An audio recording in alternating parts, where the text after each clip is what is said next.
దేవుని నామకి మహిమ ఉండాను గాక.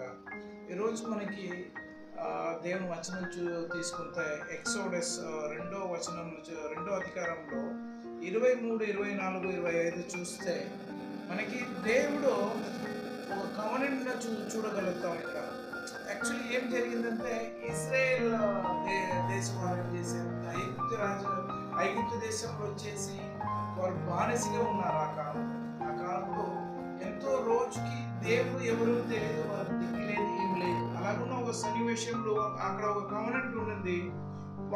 ఆ ప్రజలు మొరపెట్టారు దేవుని దగ్గర. ఎవరైనా తెలియకుండా కూడా మొరపెడితే దేవునికి వారు మొరపెట్టిన దేవుని పరలోక రాజుకి తలిపింది ఆ మొర.